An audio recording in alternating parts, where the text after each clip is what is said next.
जय हिंद दोस्तों, आप सभी का स्वागत है आपके इस वीडियो द चैनल का। मैं गौरव कुमार आपके साथ हिंदी की मैराथन क्लास को लेकर जो क्लास मैराथन हिंदी की आ चुकी है, उसमें तीसरी क्लास है आज समास, यानी कि समास का पहला भाग है। और मैराथन सीरीज की जो क्लास है वो आपकी तीसरे नंबर की क्लास है। तो आज हम पढ़ेंगे समास। देखिए, समास होते क्या है। हम समास कहते किस चीज को है। समाज के बारे में जानेंगे, समाज होता क्या है, समाज का महत्व क्या है, और समाज जो एग्जाम में आपके क्वेश्चन पूछे जाते हैं वो किस तरीके से क्वेश्चन पूछे जाते हैं। तो सबसे पहले हम समझने की कोशिश करते हैं कि समाज होता क्या है। समाज किसी भी बात को छोटे रूप में कहने की प्रक्रिया होती है कि हम छोटे रूप में बात को कैसे करें, यानी कि छोटा मुंह बड़ी बात।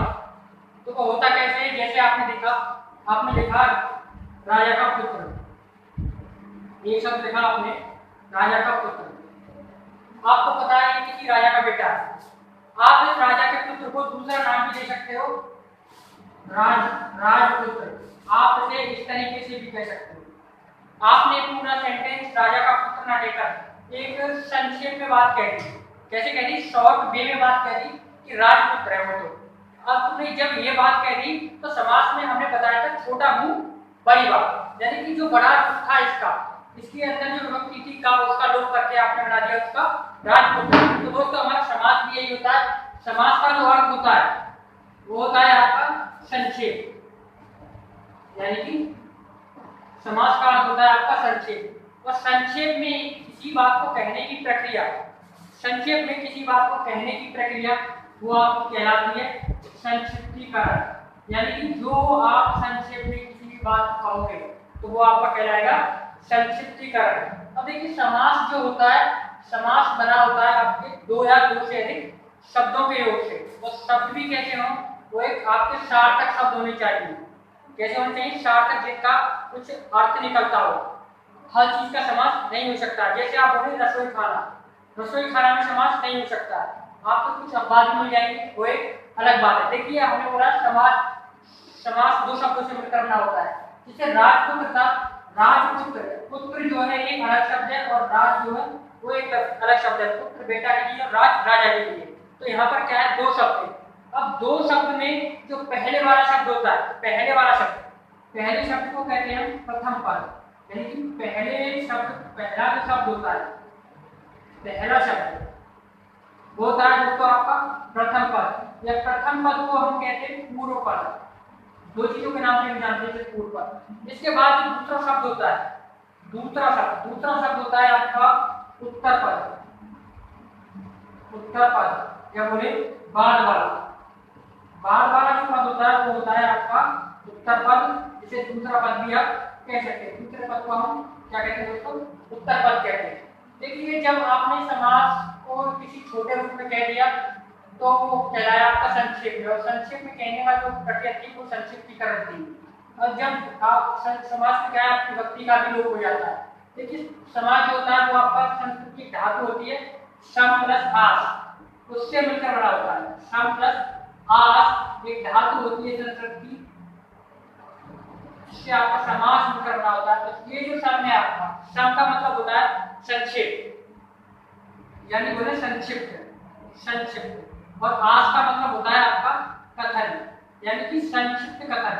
संक्षिप्त कथन जब आप बना दोगे, जैसे राजा का पुत्र के बाद आपने एक छोटा रूप बनाया था राजपुत्र, तो इसके बाद जो शब्द बनता है, इसके बाद जो शब्द बनता है संक्षिप्त कथन के बाद, संक्षिप्त कथन के बाद वाला जो शब्द होता है, बाद का शब्द जो होता है उसे कहते हैं हम क्या? सामसिक, सामसिक पद या समस्त पद। सामसिक पद या समस्त पद। देखिए, सामसिक पद या समस्त पद, और या इसी को और भी नाम है इसका, एक सामसिक शब्द भी कह सकते हैं। तो हमको चीजें समझ में आ रही है। देखिए, संक्षिप्त कथन के बाद जब शब्द बनेगा वो होगा आपका सामसिक पद, यानी कि ये वाला जो शब्द था ये पूरा आपका जो था वो आपका सामसिक शब्द बना। इसी को हम क्या नाम देंगे दोस्तों? सामसिक शब्द। और सामसिक शब्द जब बनता है आपका, क्या सामसिक शब्द जब बनता है वो समास के नियमों से मिलकर बना होता है। सामसिक शब्द, देखिए बहुत बेसिक चीजें आपको समझनी होगी। सामसिक शब्द बनता है आपके समास के नियमों से, यानी कि समास के नियमों से बनने वाली चीज को हम समास के नियमों से बने चीज को नियमों से बने हुए शब्द को हम कहते हैं सामसिक शब्द। तो हमको बातें समझ में आ गई होंगी। देखिए ये हमको बात समझ में आ गई होगी कि हम कहना क्या चाह रहे थे। और देखिए समास हम समझ चुके हैं, समास में होता क्या है, यानी कि हम किसी भी बात को छोटे रूप में कह सकते हैं, यानी कि छोटा मुंह बड़ी बात। इस तरीके से हम कुछ चीजें समझ ली। तो देखिए मुख्यतः हमारे जो समास होते हैं, आपके जो समास हैं वो 6 प्रकार के होते हैं। कितने प्रकार के होते हैं समास? 6 प्रकार के होते हैं। देखते हैं 6 प्रकार के आपके समास है कौन कौन से। देखो हम क्लास को जो लेकर चल रहे हैं मैराथन के हिसाब से, बेसिक से लेकर चल रहे हैं। आपको बिल्कुल चीजें समझ कर चलनी है, कोई भी चीज छोड़ के नहीं चल रही। समास के प्रकार,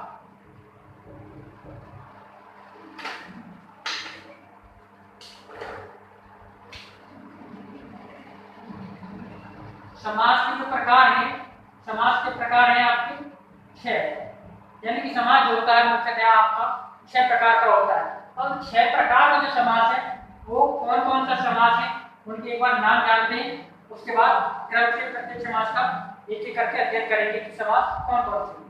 देखिए सबसे पहला जो है आपका वो है अव्ययी समास। अव्ययी समास। इसके बाद है नंबर 2 आपका तत्पुरुष समास। कौन सा समास? तत्पुरुष समास। नंबर 3 जब हम बात करते हैं, नंबर 3 पे आता है आपका द्वंद्व समास। द्वंद्व समास, द्वंद्व समास। और नंबर 4 जो है वो है आपका बहुव्रीहि समास। बहुव्रीहि समास। देखिए तत्पुरुष समास के अंतर्गत 2 समास और आते हैं जिसे हम नंबर तत्पुरुष समास के अंतर्गत हैं। एक होता है आपका कर्मधारय समास, यानी कि नंबर 5 कर्मधारय समास। और नंबर 6 जो होता है वो होता है आपका द्वित्व समास। इस आधार पर आपके जो समास होते हैं वो दोस्तों वो होते हैं 6 प्रकार के, यानी कि हम समझ चुके हैं समास जो होते हैं वो 6 प्रकार के कौन कौन से होते हैं? अव्ययी, तत्पुरुष, द्वंद्व, बहुव्रीहि, कर्मधारय और द्वित्व समास। देखिए पदों की प्रधानता के आधार पर भी समास होते हैं। किसकी प्रधानता के आधार पर? पदों की प्रधानता के आधार पर। पदों की प्रधानता के आधार पर जब हम समास को मानते हैं, पदों की प्रधानता के आधार पर।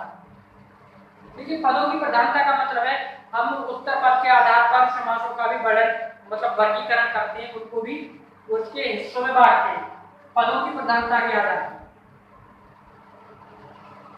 पदों की प्रधानता के आधार पर जो समास है वो आपके 4 प्रकार के होते हैं। कितने प्रकार के? 4 प्रकार के। इसमें जब बात करेंगे ना, बातें होंगी आपकी कि पूर्व पद के आधार पर बांटेगा, उत्तर पद के आधार पर बांटेगा, या दोनों पद के आधार पर कहेगा, या फिर इनमें से किसी भी पद के आधार पर नहीं कहेगा। इस तरह से जो समास होंगे वो आपके 4 प्रकार के होंगे। देखो इस चीज को हम समझेंगे सारे समासों का अध्ययन करने के बाद, यानी कि सबको एक पढ़ने के बाद हमें पदों की प्रधानता के आधार पर भी समास समझ में आएंगे कि होते कैसे हैं 4 प्रकार के। सबसे पहले हम इन समासों को पढ़ते हैं। देखिए सबसे पहले जब हम पढ़ेंगे अव्ययी समास के बारे में। अव्ययी समास, यही हमारा देखो सबसे पहला समास है और बहुत इंपोर्टेंट। इस समास से आपको एग्जाम के क्वेश्चन बहुत देखने को मिलते हैं। 1 से 2 क्वेश्चन आपको जरूर मिलेगा समास का। जो समास जो है आपका बहुत ही इंपोर्टेंट चैप्टर है, तो हमें समझना है। देखिए अव्ययी समास, अव्ययी समास की जो मुख्यतः पहचान होती है, यानी कि अव्ययी समास को हम पहचानते कैसे, उसको समझा कैसे जाता है, यानी कि हम किस आधार पर कह सकते हैं कि ये अव्ययी समास है। अव्ययी समास में देखो नंबर 1 जो बात है, सबसे पहले आपका जो पूर्व पद है, यानी कि पूर्व पद का मतलब पहला वाला पद, पूर्व पद। अव्ययी समास है नंबर 1, इसमें क्या है? पूर्व पद। पूर्व पद का मतलब पहले वाला पद, पहले वाला पद बोले या प्रथम पद, इसकी प्रधानता रहेगी, इसकी प्रधानता रहेगी। अब देखिए इसका मतलब है प्रधानता का जो मतलब है ना पहले पद का, सीधे से समझते हैं, यदि हम इस शब्द के साथ छेड़छाड़ करते हैं तो इसका जो अर्थ है वो बदल जाएगा, इसका अर्थ पर विपरीत प्रभाव पड़ जाएगा, यानी कि जो अर्थ था उसका बिल्कुल चेंज हो जाएगा। यानी कि जो पद है ना, जो पदार्थ रहेगी वो इसी पद की रहेगी, पहले वाले की। अब इसकी कुछ पहचान भी होती है, यानी कि अव्ययी समास को पहचान के कहते हैं। देखिए इसमें कुछ कीवर्ड भी होते हैं। कीवर्ड का मतलब जिसके जरिए अव्ययी समास का ताला होता है। देखिए वो होता कैसे, इसमें आपको कुछ उपसर्ग मिलेंगे, या आपको उपसर्ग मिलेंगे, उपसर्ग। और वो उपसर्ग होंगे कैसे, जैसे आपको प्रति, अनु, वे, हर और आ, यथा, और भी होते हैं कुछ। मतलब इस तरीके के आपको इस समास के अंतर्गत उपसर्ग ऐसे दिखाई देंगे। जहां आपको ये वाले कीवर्ड मिल जाए तो आप निश्चित तौर से समास को पहचान सकते हैं कौन सा समास है, तो बता पाएंगे आप। वहां पर कुछ एग्जांपल देखते हैं। देखिए सबसे पहले जो है, जैसे प्रतिकूल, मतलब प्रति बात करते हैं हम इसे प्रत्येक, जब इसे हम तोड़ेंगे तो हमको यानी कि हर एक के प्रति या प्रत्येक के प्रति, हर एक के प्रति। देखिए यहाँ पर जो है आपका प्रति जो उपसर्ग है, इसमें आपको दिखाई दे रहा है प्रत्येक, ये चीज भी मिल रही है आपको। अब देखते हैं कि अनुकूल, क्या अनुकूल, अनुकूल का मतलब है, देखिए समास में जो है ना, ये जो पद होता है ये हमारा होता है समस्त पद, और जो हमने ये चीज जो विस्तृत रूप में की है ये है हमारा समास विग्रह। क्या समास विग्रह। देखिए समास को अलग करने की प्रक्रिया, सॉरी समस्त पद को अलग करने की प्रक्रिया को होती है आपकी समास विग्रह। समस्त पद को अलग करने की प्रक्रिया को कहते हैं समास विग्रह। ये जो चीज है ना ये है आपकी समास विग्रह। इसके मतलब अनुकूल, अनुकूल का मतलब हुआ मूल के निकट, मूल के निकट। इसका जब हमने समास विग्रह किया तो पता चला ये समास विग्रह करने के बाद मूल के निकट, अनु यहाँ पर आपको सिर्फ देखने को मिल रहा है। इसके बाद हम बात करते हैं यथा की, मतलब यथासंभव, यथासंभव, संभव के अनुसार। देखिए समास विग्रह करने पर आपको स्पष्ट नजर आ रहा है जो प्रति, जो हम मतलब उपसर्ग शब्द की बात कर रहे थे, यथा उपसर्ग इसमें भी आपको मिल रहा है, यथा उपसर्ग आपको इसमें भी मिल रहा है। इसमें क्या देखिए, इसके बाद हम कुछ एग्जांपल और लेते हैं, जैसे बेशर्त। बेशर्त का मतलब हुआ बिना शर्त के, बिना शर्त के, तो यहाँ पर भी आपको बे उपसर्ग मिल रहा है। इसके बाद देखिए यथाशक्ति भी हो, यथाशक्ति भी है आपका, यथाशक्ति, शक्ति के अनुसार। तो हम क्या है चीजों को देखिए समझ में आ रही है आसानी से, जो हम कहना चाहते हैं आपको इस तरीके के उपसर्ग दिखाई दे रहे हैं। यदि आपको इस तरीके के उपसर्ग मिलते हैं तो वहां पर आपका कौन सा समास होगा, वहां पर होगा आपका अव्ययी समास। देखिए कुछ और भी है, अनुरूप, अनुरूप का मतलब रूप के योग्य, रूप के योग्य, अनुरूप रूप के योग्य। देखिए प्रतिकूल भी होता है, प्रतिकूल, प्रतिकूल, प्रतिकूल का मतलब प्रत्येक के प्रति अनुकूल, प्रत्येक के प्रति अनुकूल। देखिए हमें क्या उपसर्ग प्रत्येक मिल रहा है तो हम आसानी से पहचान सकते हैं। यहाँ पर ये अनुपसर्ग है, यहाँ प्रति उपसर्ग है, तो आसानी से आपको चीजें समझ में आ रही है। जैसे भरपेट भी है, भरपेट का मतलब होता है भरपेट, भरपेट का मतलब, भरपेट का मतलब हुआ आपका पेट भरकर, भरपेट का मतलब, भरपेट का मतलब हुआ पेट भरकर है, पेट भर, एक ही बात है। तो आपको इस तरीके के उपसर्ग भर यहाँ पर भी मिल रहा है। तो हम क्या है चीजों को उपसर्ग के आधार पर अव्ययी समास में पहचानते हैं। देखिए इसमें एक मुख्य चीज और होती है, एक अवयव होता है, अवयव। इसमें क्या है, अवयव मिलते हैं। अवयव का मतलब होता है आपका अवयव।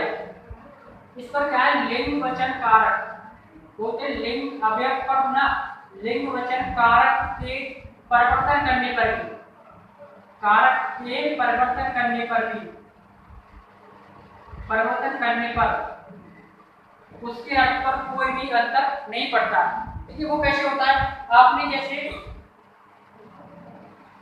जैसे एक प्रतिकूल शब्द लिया, प्रतिकूल में क्या हम देखेंगे कि प्रतिकूल का मतलब हमें प्रत्येक के प्रति अनुकूल होना चाहिए।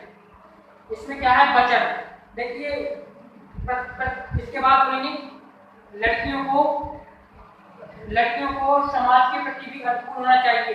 यहाँ पर क्या, जैसे कि हम कारक और चेंज परिवर्तन तो कर रहे हैं, उसका जो अर्थ है प्रतिकूल वाला, वो कभी भी परिवर्तित नहीं हो रहा है। यहाँ से हमें चीजें समझ में आ रही है, जो चीजें है ना, मतलब आप उसका लिंग वचन कारक पर कोई भी अंतर नहीं पड़ता है। तो ये चीज हमें समझ में आ चुकी है। देखिए और भी कुछ, देखिए इसमें क्या है, कुछ शब्द ऐसे भी आ जाते हैं, जैसे कई शब्द की पुनरावृत्ति हो जाती है। शब्द के कई बार आने पर भी वहां पर अब यही समास होता है।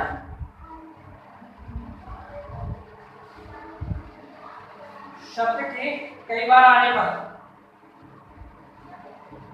या बोले शब्द के कई बार आने पर,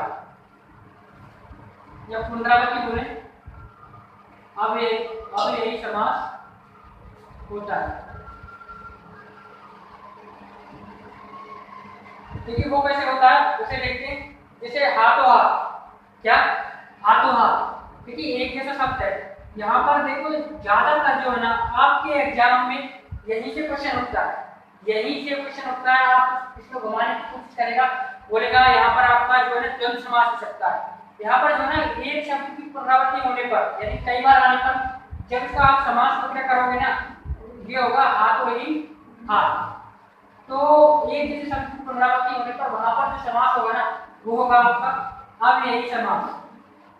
इसका जो समास हुआ हाथों ही हाथ, इसमें समास होगा आपका अब यही समास। जैसे बोले रातों ही रात, रातों रात, और रातों रात का समास क्या करोगे, रात ही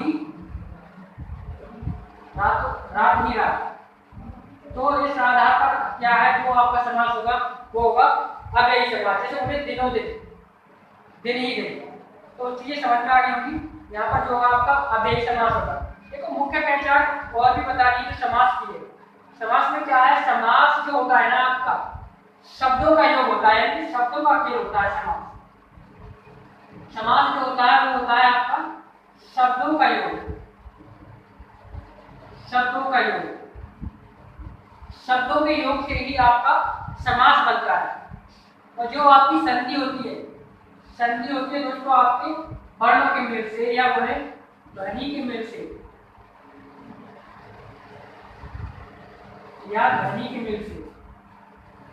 वो आपकी संधि बनती है। संधि और समास में यही अंतर होता है, शब्दों के मेल से आपका समास बनेगा और वर्णों के मेल से आपकी ध्वनि बनेगी। समास में आपको संधि भी मिल सकती है। तो आज की क्लास में हमने एक समास पढ़ा है, अव्ययी समास, और समास का जो आधारभूत चीजें थी वो, यानी कि बेसिक चीजें हमने जान ली है। इसके आधार पर जो 5 समास है उनका अध्ययन हम अगली क्लास में करेंगे।